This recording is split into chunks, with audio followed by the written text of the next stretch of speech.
Welcome back. Well, Ken and I have sort of a bittersweet situation right now. We've got Director Tim Moy here, and it's going to be his last day on Friday. But before we bid him farewell, we are going to follow up and find out what's going on. Yeah. We haven't had you on in a while. It's been a while. I know that you've been having some law enforcement folks in with my old department, the Orange County Sheriff's Department, which I think has been very informative for our community. Yeah, and so I've kind of stepped back a little bit and let them take the spotlight. Okay, well, good. Well, I know you've got some achievements that you'd like to talk about, so tell us about this. Yeah, so, you know, Friday will be my last day, and I've been here. How long has it been, Tim? Yeah, 3.5 years. Wow. 3.5. So it's been a good run. I've appreciated the time, and I think we've done some good things here. You know, the first one being our emergency operations plan. You know, when I got here, we had this disaster preparedness team, a small group of residents kind of running this thing, and doing a great job, very passionate about disaster preparedness, preparing our community. And I was able to step in, work with them, and now it's a very active team. It's part of GRF. Judith Troutman is now the chairperson. They've got multiple GRF members, Third Mutual, United members, and we've done a lot. You know, I don't know if you remember, we won the Red Cross Award for our emergency operations plan as well for private communities. That's great. That plan can stand up to any plan in any city across Orange County. Yeah, you worked, the whole team did. In fact, I remember doing, God, has it been that long ago? The tabletop. Right. I came in there, and I didn't. I think I had met you once before because I interviewed you and Chuck for Gate 6, as a matter of fact, when it was going through. They were still constructing it. Yes. Yeah. Yeah, and that's been going well too. The gate access has been phenomenal, I think, for us for security as well. That's a nice segue, actually. Yeah. That was a really good segue. Nice job, Ken. It's on You've my done list. this before, I have. Right. Yeah, you two know what you're doing. We kind of do. We hope so. Yeah, we hope exactly. so. So let's talk about the gate access. Tell me what you guys have accomplished. Yeah, first of all, I've got to recognize Chuck Holland on that one. I mean, he's the one that's run with this. He's worked with Dwelling Live. He's worked with California Gates. In security, our team, we're the operators. We run it, but he put the system. He's been maintaining that system. He's been the main conduit. But the whole concept for the gate access is you allow those who are authorized or residents to come in, and those who are not won't. We're not going to have gate runners anymore. Those gate arms are down. Maybe in the past they were able to kind of zip through that far right lane when the gate ambassador was busy, but not anymore. Can't now. Yeah, Okay. I think it's working really well. And this was a plan that I remember you and Chuck said had been used in many other communities. Oh, absolutely. It's all over the place. It's very successful. So, you know, we're trying to use proven methods here to make this community secure. You know, that RFID rollout when it first came out, I mean, that was a chore trying to get. I remember that, yes. 18,000 residents, and we got about 10,000 of them to come in and register their vehicles and get that RFID sticker placed on their headlight. And, you know, there were some minor glitches we had to work through, and the whole merging concept at some of those lanes. You know, you look at the whole pilot project was at Gate 5 and 6. So we were able to fine-tune some things. We realized, okay, we've got to tweak a few issues here and there, a few procedures. Our gate ambassadors have been outstanding. They've been, you know, they've taken on to the new system. Initially, you know how it is. Nobody likes change, you know, and but they tackled it well. We put a training team together on that. You know, the Dwelling Live is a new system. It's unlike that old one where, you know, different procedures. We had to tighten some things up. Those gate ambassadors, they're working out there. Okay. You know, somebody comes in, and you're not in the system, you're not coming in. We're going to turn you around. So kudos to them as well. Yeah, excellent. Great job, Brian. Everyone. So see something, say something. I know we've talked about it before multiple times, even with the Orange County Sheriff's Department. So what are some things you'd like to tell us about that? So we've continued to try to encourage our residents. Hey, you see something, say something. The Hide It, Lock It, Lose It initiative as well. Basically asking our residents to get more involved. If something looks out of the ordinary, please give us a call. And we feel like that's been successful. We've received more phone calls into security. Someone's walking down a cul-de-sac. They don't look like they belong. Give us a call in reference to Hide It, Lock It, or Lose It.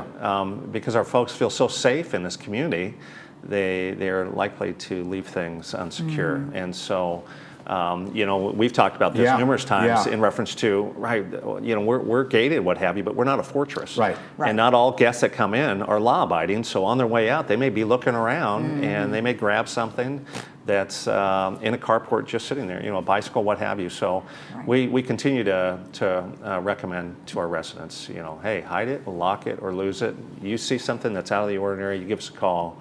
This is your community, you know what best.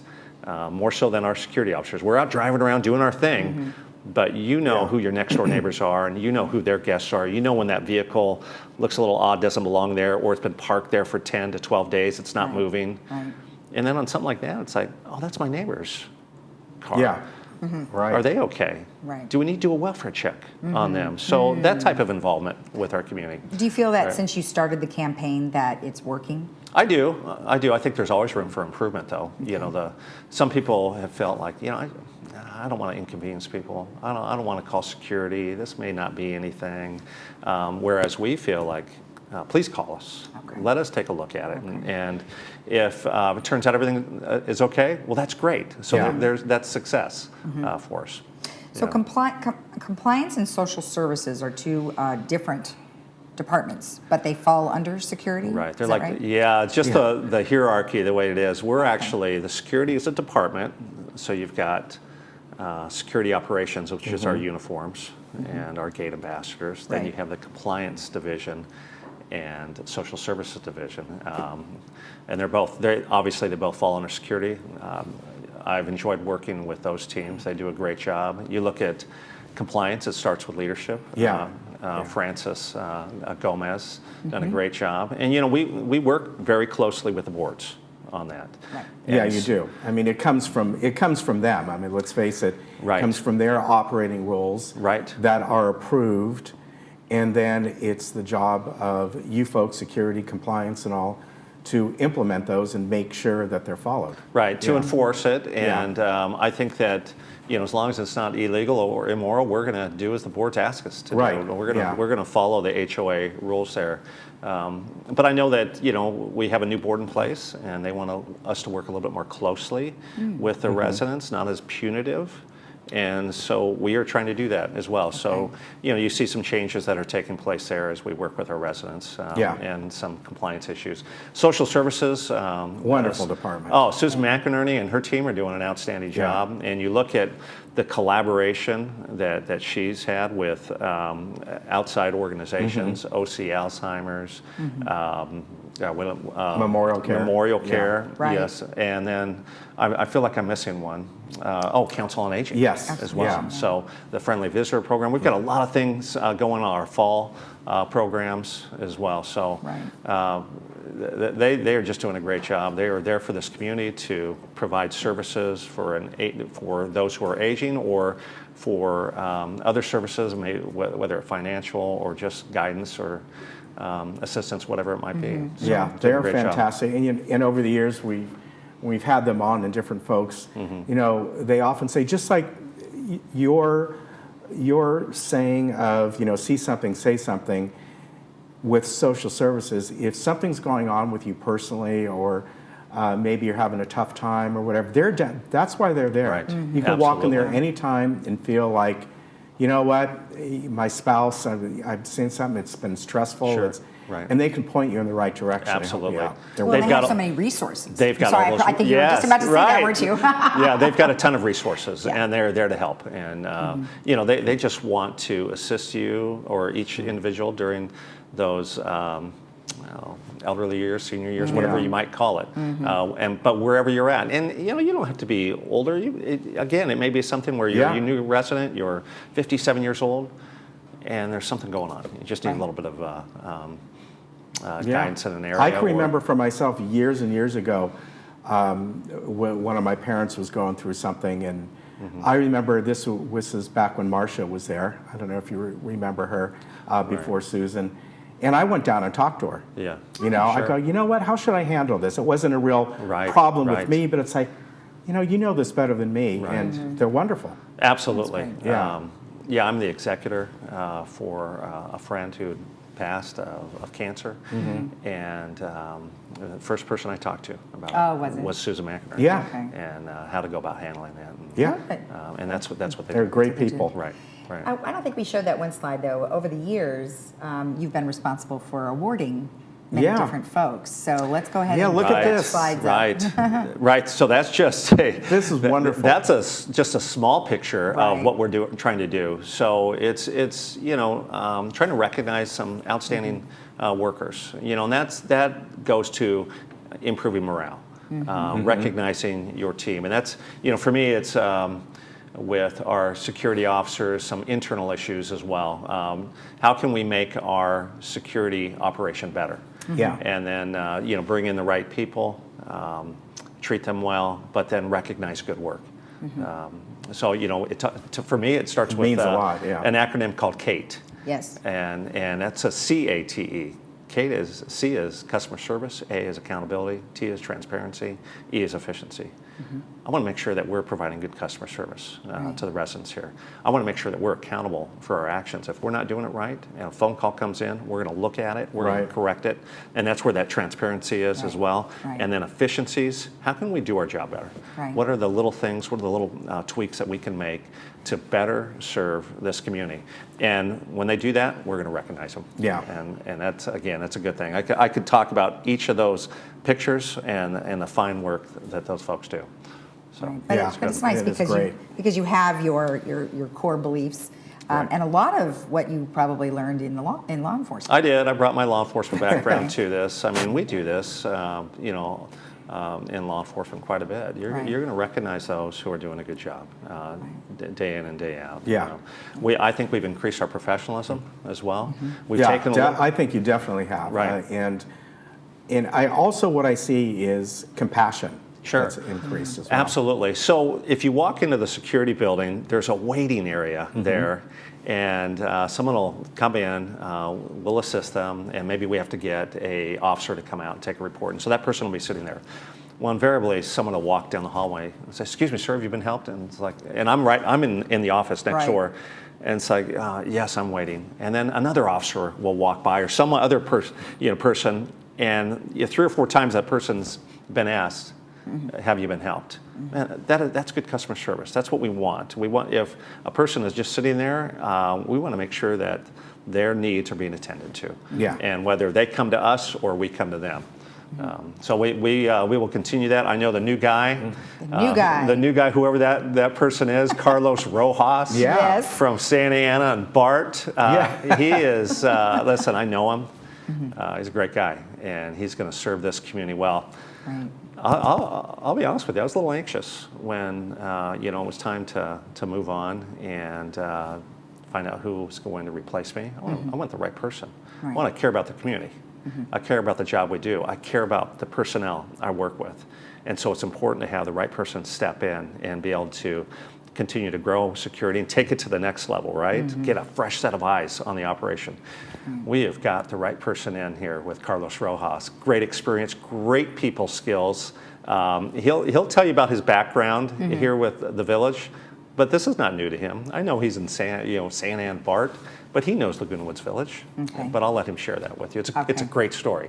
Good. And how long was he with law enforcement? Oh, yeah, he's just one of those 30-year guys. 30-year guys. Yeah. His resume is pretty solid. He's been to all the big schools, the FBI Academy. Okay, good. He's got his master's degree. He's sharp. I'm interested in meeting him. Yeah.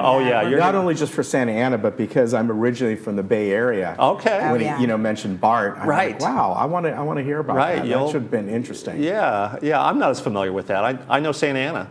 I worked up there for about 14 years. That's where Sheriff Headquarters is based out of. And I was able to see the work firsthand that he was doing in the city of Santa Ana. And we worked with them with their our air support contracted with Santa Ana PD as well. And then I was involved in a few other things with Carlos. He knows law enforcement, he knows security, he knows emergency management, disaster Excellent. preparedness. He's going to be a great fit here. Yeah. Good. Well, he started today, right? He started today. I think he's down in HR right now, getting grilled by them. We know how that Doing is. that background check. Right. We're still checking him out. Yeah. I'm not so sure about him. Yeah. Oh my gosh, too funny. And then, lastly, what are you going to do? Right. So I think you all know I live down south. I've been driving for 35 years. I'm tired of it. I found even when you were with the sheriff's department, you lived down in. I did, yeah. So I was driving to Aliso Viejo and then to Santa Ana. Yeah. For a short time, about 2.5 years, I was driving to Guard Grove every day when I was a drill instructor at the academy. Wow. Yeah. So we'd leave about 5 a.m. And that's you talk about an intense place to work. The Sheriff Academy is a paramilitary, high-stress environment for these young recruits coming in, and we apply that stress. But you leave at 5 a.m., you get home about 7:30, 8 o'clock each night. I did that do it again the next day. Exactly. Did that for a few years. So for me now, I'm going to stay close to home. I'll be about 1.5 miles away from the house. I know. Did you just roll out of bed? Exactly. Yeah. Exactly. Ride the bike or walk. Walk. So I'm going to be the safety manager for a big church down that way. It's called North Coast. It's about 13,000 members. Wow. Yeah, there's 7 different campuses all throughout North San Diego County. You know, it's a shame that we have to have a safety team in large churches now. Yeah. But if you look at what took place in Texas, there was a shooting, about 1.5 months ago or so, and you see it all across our nation, just hate. And so one of the things that you can do is provide a visible deterrent for them. If they see that there's safety on a campus or in a church grounds, they're less likely to take action. And so that's what we are doing. We use off-duty law enforcement, off-duty fire and medical personnel. Yeah, to provide that service. So I'm going to be building that up, but you've got to have procedures, policies, protocols, emergency operations, active shooter drills, all that stuff. So that's right up my alley. You can apply what you've done here. Right, there. exactly. Yeah, the whole emergency operations plan as well. Right. And then I'm involved in something called Safe Families. And that's a personal thing. Safe Families is like foster care, but you don't get paid. And it's providing biblical hospitality to families in crisis. Safe Families Administration, they work with the parents to try to get them help. And we take the kids. We just had we just had a 5-year-old little girl and about a 14-month-old little girl stay with us for 3 days while mom was in the hospital. Dad's not in the picture. They had no family. We take the kids. We had a 4-year-old little guy named Charlie. Mom was in rehab, and we took the little boy while mom finished up, graduated, and then we give the child back. Oh wow! So yeah, we're very passionate. That has to be both rewarding, but also. You see what these young kids, these young lives are going through, and at that age, how they cope with it. Some cases they may not even realize it. And why is my parent not with me? And, right. It is. It's tough, and so we try to provide love and stability to them, and show them what that's really nice. A good marriage looks like. And all that. Is that a national program? It is. Yeah. Look it up. Safe Families. Safe Families. It's a good thing. Yeah. We will. Right. Anything else? No, I think it's. I've enjoyed my time here, and 3.5 years. It's been a good 3.5 years. We've got a beautiful community. We've got great people here. I got to tell you, working with the staff, you develop relationships. Of course, you develop relationships with the community as well. Right. But you're with your coworkers day in and day out. Yeah. You too. I've enjoyed getting to know you and our teams. I will remind Laguna Woods Village, they've got a great village management staff working for them. Good people. It's been an honor to work here. Well, we will miss you greatly. I think you've done. I've been here, I don't know, since 2001, so I've seen security chiefs over the years. And honestly, I can say you've been the best I've seen. Thank you. And it's just the way you've handled everything, the way you when you first came in, you didn't lay down the law, no pun intended. Right. But you got to know people first Absolutely. and looked at what could be improved on and did it in a very, really a very nice, compassionate way with both the community and the staff. And that's what I'll remember more than anything. Well, thank you. I appreciate that. And it is. You try to show compassion to our community and with the team. And you don't want to make immediate changes. You want to, just like anything, you want to get a feel for what's going on. So, it's Well, this has been great. Thank you so much for coming on when I've asked you to. Oh, absolutely. All of the slides that you provide, because you know me, visuals. We always want to make sure you get visuals. And don't be surprised if I call you for additional information. You never know. Always a reporter. Well, I know we just gave you some additional information for the next person to have on. Exactly. That's great. Yeah, another member of the Sheriff's Department who just was recently promoted. Oh. So she would do a great job on the show. Excellent. Thank you so much. All right. Tim, good luck to you. All right, thank you. Good luck. All right, thank thanks. you. And as you know, Tim is leaving on Friday, so if you see him around, make sure you say hi and thank you. We'll be right back.